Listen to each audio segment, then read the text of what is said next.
Welcome to Rick's Corner, where we talk wrestling, bodybuilding, and more.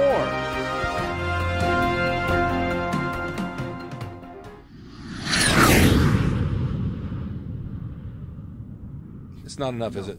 No. I don't think so either. I've had people tell me they make really good progress on once a week on a body part, and I think by the end of the week it's been forgotten, and it doesn't have the stimulation it has. And you're still doing the same thing today, twice a week? No, today I train once. I train once, but I train like 5-6 days a week. All right, but how many times do you hit the body part? I try to do it at least twice. Okay, that makes sense. Do you think that there's a phrase called less is more, meaning that if you simplify your workout, let's say you're working arms, you have 3 exercises of 3 basic movements that are different, that's plenty for bicep? Because a lot of the trainers, they try to do fancy movements, and you need this one, and end up doing 6 different exercises for one body part, which I think it's a lot. Yes, it is a lot, but you know, I've always trained. I train for feeling a pump, Right. you know, and if I'm doing something and I don't feel it, I switch to something else. Exactly. And you might not. Sometimes it doesn't work. If it's working, right, I go with it. The old school routine that you had when you used it today, it still works for you, right? Yes. Me too. Mm-hmm.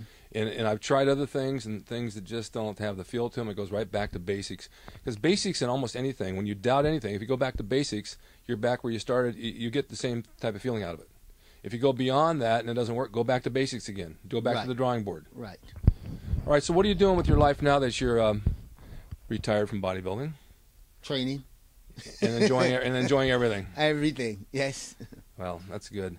I train people also, but I just train the people that wants to train. Right. You know, if you want to come to the gym and hang out and play around, well, that's fine, but not training with me. Well, we see a lot of that. There's a lot of trainers that train people talking on cell phones, and they're in other conversations, and we know who. And you know that I know the people that you train, they're dedicated. Right. They don't miss a workout. They follow the diet. They train hard on every set and rep. They push to the max, and that's the type of people you want. Well, you know, if you want to have fun, I always say is go to Disneyland. That's true. If you want to work out, you come to Gold's Gym. That's it. You're absolutely right. Well, I know. I've seen you train, and I remember watching you go heavy again. I always wanted to go heavy myself again. And I got to a point the shoulder was killing me and my wrist, and then trying to work legs after a knee surgery. It's like, man, I get in there 6 days a week and I do what I can, but there comes a point where I just can't do what I used to do. Do you ever feel that way? Yes, but when you said heavy, you know, for one, just looking at me training would say heavy, but it's most of the times it's not really heavy for me because I like to work on a pyramid principle. Yeah. You know, you start reasonably light and you go up.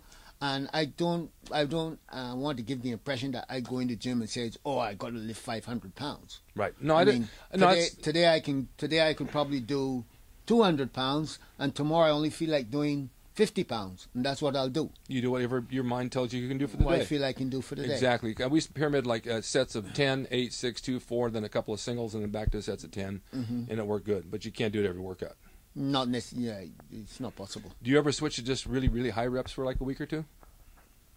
Sometimes. It's good for a short time. Yes. And then you can't go beyond that again. You have to go back to the regular routine again. Go back to the regular thing. All right. So how many meals have you had so far? It's 2 in the afternoon. How many times have you eaten? It's 2. I had like 4 meals so far. Wow. When's the next one due? 4 o'clock I'll eat again, and I'll have my last meal about around 6:30. And what's that usually? My last meal? Yeah. Because it's my last meal, I try not to eat anything too heavy. I'll probably have like a chicken salad or something like that. No, that makes sense. All right, let me ask you one question before closing. Is there any advice to give to young bodybuilders out there today who really, I know they feel exactly like we did when we were young, and they want to go to the top, and they all want to be Arnold, of course, and they all want to be you, and some people don't have the genetics, but what would you tell them as far as training and diet, and what would you tell them as far as putting their faith into bodybuilding for a future, making money compared to an actual job? That's where it comes down to.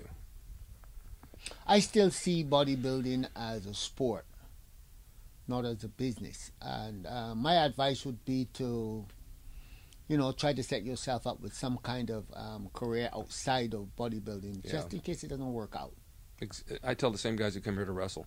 They all want to be superstars, and I take them in the ring, and they're good, But you know, you got to have the little extra pizzazz to be #1 in wrestling and #1 in bodybuilding.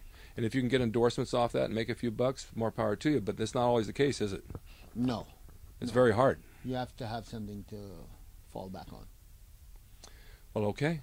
I want you to stay tuned. I want you to thank Albert Beckles for being here for me, because he took time out of his busy schedule of eating to come over here. And he promised me he would do this for weeks, and he did. He kept his word. And our birthdays are only a couple of days apart, so maybe that's why he did it. But thanks again for watching Rick's Corner.